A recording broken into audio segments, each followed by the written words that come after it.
Gathering only my essentials, I bolted out of the house, my feet pounding against the pavement as I navigated the bustling streets towards the train station. Breathless, I raced up the station stairs and onto the platform, anxiously awaiting the train bound for my hometown. As I stood there, attempting to quell my rising anxiety, I scanned the area nervously, half expecting someone to be tailing me, though I couldn't fathom the reason for my sudden flight. The decision to abandon the honeymoon I had eagerly anticipated bewildered me, replaced by this frantic escape. I found myself fleeing from the town, spurred on by the cryptic urging of my husband. My name is Megan, an office worker who recently turned 30. Despite feeling perpetually like an outsider, I unexpectedly found myself in a mentoring role, leading a hectic life. My fiancé, Bob, is my coworker, 3 years my junior, but exuding an air of maturity and reliability that often confuses others about our ages. He effortlessly balances household chores and garners respect from both superiors and subordinates. Bob seems like the epitome of an ideal partner, except for one troubling aspect. During a visit to my in-laws' home, we were greeted by two women in the living room, their smiles reserved solely for Bob. My discomfort grew as they fawned over him, treating him like a cherished son. Catherine, a childhood friend of Bob's and neighbor to my in-laws, was particularly enthusiastic, bordering on possessive. Despite Bob's apparent disinterest in Catherine's advances, my unease persisted. Her persistence and lack of fidelity, evident in her history of pursuing men and relationships, left me unsettled. Though relieved that Bob didn't reciprocate Catherine's advances, my mother-in-law's alliance with her only intensified my sense of alienation. It seemed she was determined to oust me from Bob's life, using her closeness to Catherine as a weapon against me. I stand taller than her son, investing endless effort into my work, yet she seems oblivious to Catherine's true nature. She perceives Catherine, with her poised demeanor and initial facade of obedience, as a manageable and praiseworthy addition to the family. But due to those two women, our wedding unfolds into a nightmare scenario a month later. Astonishingly, Catherine, uninvited, graces the reception wearing a pure white dress, a privilege reserved solely for the bride. Though not as extravagant as a bridal gown, its color remains unchanged, and she becomes the focal point of attention in numerous ways. What's even more unsettling is her audacity to claim a seat at the family table beside my mother-in-law. Throughout the slideshow and our friends' speeches, her presence irks me as she engages in casual conversation with my mother-in-law. When they approach our table, my husband confronts them, struggling to contain his frustration. Catherine, you weren't invited, and you're wearing a white dress, seated at the family table. What on earth are you thinking? Mom, why are you allowing this? It's my childhood friend's wedding. I couldn't miss it, and white suits my complexion best. Catherine retorts, while my mother-in-law enthusiastically endorses her choice, claiming she requested the seat due to an oversight in arrangements. Helpless against his mounting anger, my husband looks to his father, who wears a pained expression, evidently overshadowed by his wife's domineering nature. Despite our year-long anticipation for this day, frustration threatens to overwhelm me. Yet I refuse to give them the satisfaction of seeing my tears. With a forced smile, I lift my gaze to Catherine, determined not to let her disrupt our special day.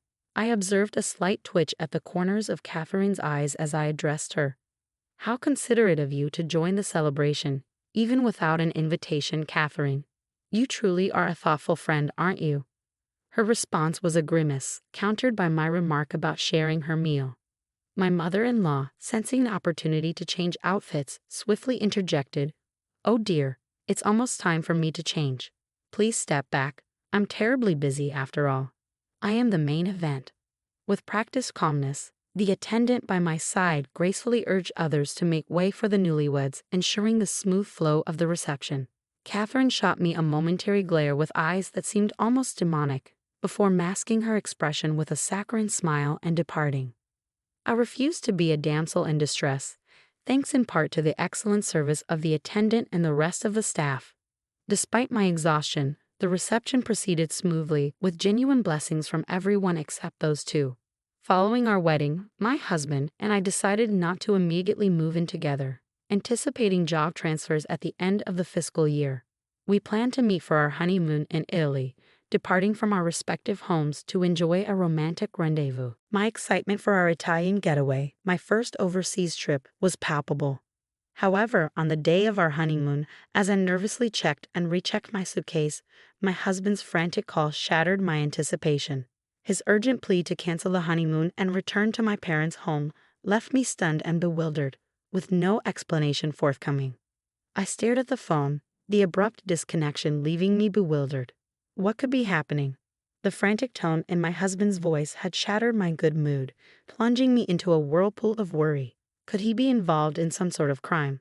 The mere thought sent shivers down my spine. Forcing my trembling legs to move, I made the decision to heed my husband's instructions and return to my parents' home. Naturally, my arrival threw my parents into a panic. Their daughter, supposed to be off on her honeymoon, now stood before them with a pallid face. Witnessing my mother-in-law's disgraceful behavior at our wedding only heightened their concern. Despite my desire to explain the situation, I found myself at a loss. I didn't even know why I was there. Then, a call from an unknown number pierced through the tense atmosphere. Instinctively sensing something amiss, I answered, bracing myself for the worst. It was the police. With a much gentler tone than I anticipated, the officer explained the reason for their call. "We received a report about 2 women causing a disturbance at your apartment door. We've taken them into custody. The older woman claims to be your mother." My heart skipped a beat. Me? Involved in a crime?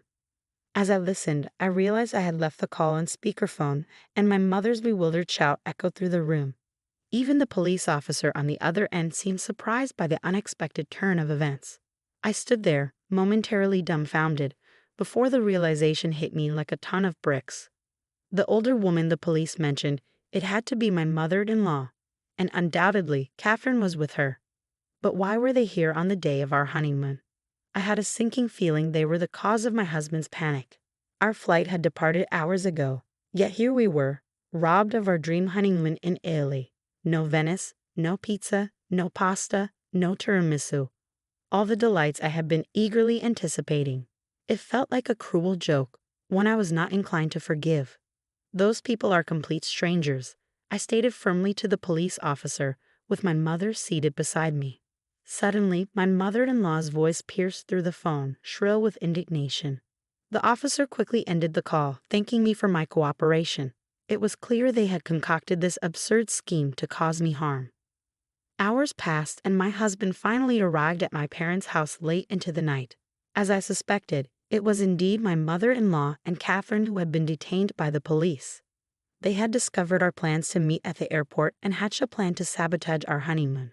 Catherine intended to fabricate a story to my husband, claiming I had run off with another man, while my mother-in-law plotted to replace me on our trip. Their short-sightedness was astounding. Did they really believe they could seamlessly take my place at the last minute without consequences? But their sinister plan didn't end there. They had arranged for me to be taken to my mother-in-law's unemployed brother, a man I had never met. My husband's swift action, spurred by a call from his father, thwarted their nefarious plot. He'd arrived just in time to prevent further chaos. After sorting things out with the police, my husband apologized profusely for their actions and our ruined honeymoon. Exhausted from the day's events, he looked worn out, a stark reminder of the lengths he went to protect us from their madness. I couldn't bring myself to blame my husband, but my fury toward my mother-in-law and Catherine knew no bounds. Their actions were unforgivable, and I vowed never to forgive them, no matter what. From that day forward, I shifted from a defensive stance to an offensive one. Firstly, I sought compensation for the damages they had caused to my apartment door, which they had ruthlessly kicked and even battered with a fire extinguisher. The door, a recent high-end replacement, incurred significant repair costs. Additionally, I demanded reimbursement for various fees to the management company and the cancellation fees for our ruined honeymoon. The total sum amounted to nearly $20,000. Naturally, they resisted, attempting to shift the blame onto my husband. "It's Bob who won't admit he loves me." "All I wanted was your happiness, Bob," my mother-in-law retorted. But I remained resolute, threatening legal action if they refused to comply. "If we go to court, we'll also expose your attempt to kidnap my wife. The cost claimed will only increase," I warned sternly. The mere mention of the word court sent tremors through my mother-in-law, while Catherine broke into tears. You forgive me, right? I'm your precious girl, aren't I? She pleaded desperately. But my husband's response was clear and cold. I'll never forgive you, he stated firmly, causing Catherine to let out a small shriek. But I love you so much. You love me too, don't you, Bob? She implored. There's no way I could love a woman who casually dates 5 guys at once or goes out with a married man, my husband retorted, stunning both my mother-in-law and Catherine into silence. I stood by my husband's side, reinforcing his stance. You claim to love Bob, but your declarations only surfaced after he and I became engaged. Isn't that right? I confronted Catherine, seeing through her facade. It seems your interest in a man peaks only when he's already committed to someone else. My mother-in-law shot Catherine a piercing glare, evidently striking a nerve. Panic flickered in Catherine's eyes before she pointed an accusatory finger. You're the main culprit. You tried to manipulate me because you didn't approve of your daughter-in-law, she accused, her voice tinged with desperation. The tension escalated as they exchanged heated words, their once amicable facade crumbling before us. It was a stark reminder of the fragility of their supposed friendship. Ultimately, intervention was necessary.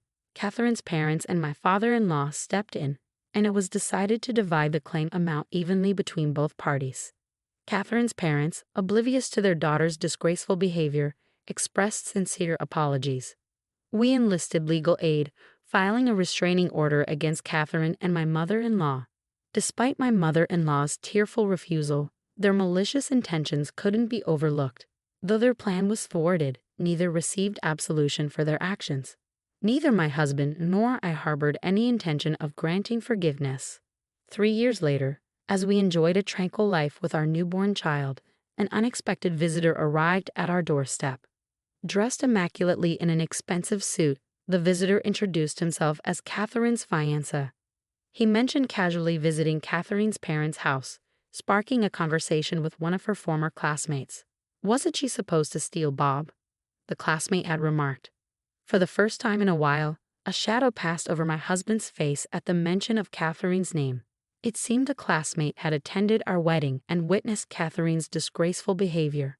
Initially, I brushed it off as a joke, but concern for Catherine's well-being gnawed at me. I'm sorry, but I had to investigate, my husband interjected. You and Catherine were childhood friends, but you're not dating now, are you? Of course not. We've never even dated. My husband replied firmly, visibly relieving Catherine's fiancé. However, he added with a hint of apprehension, but she might be dating someone else. The conversation took a sharp turn when my husband recounted Catherine's history of flings, including her infamous appearance at our wedding in a white dress. Catherine's fiancé staggered away, his composure shattered. Subsequent investigations revealed Catherine's extensive history of infidelity, much to the chagrin of her fiancé's prominent family. Her facade of chastity crumbled, leading to the termination of her engagement and legal action against her for damages. Poetic justice, indeed. My mother-in-law, fretting over missing out on meeting her first grandchild, watched from afar as my father-in-law cheerfully delivered baby supplies. It seemed Catherine's downfall had brought unexpected blessings into our lives. But I sent them back without even a glance. Catherine found herself abandoned by her fiancé and drowning in debt, while my mother-in-law yearned to see her beloved son and grandchild. Now, as neighbors, they engage in heated disputes at every encounter, much to the discomfort of those unfortunate enough to witness. Hey, Megan, how about we visit the Miami Seaquarium on the 2nd day and head to Key West on the 3rd? I've heard about the overseas highway, my husband suggested, trying to lift our spirits. That sounds beautiful. I'm also craving seafood at a Cuban restaurant, I replied, envisioning the adventure ahead. And I can't wait to swim with the fishies. As our son approaches his 3rd birthday, we're planning a honeymoon we never had. Our destination, Florida. Our main goal, to show our son dolphins, of course, and to indulge in all the culinary delights the Sunshine State has to offer, especially Cuban cuisine. Italy may still be a dream on the horizon, but with my husband by my side, I know we can make it happen. After all, every day feels content and happy with him.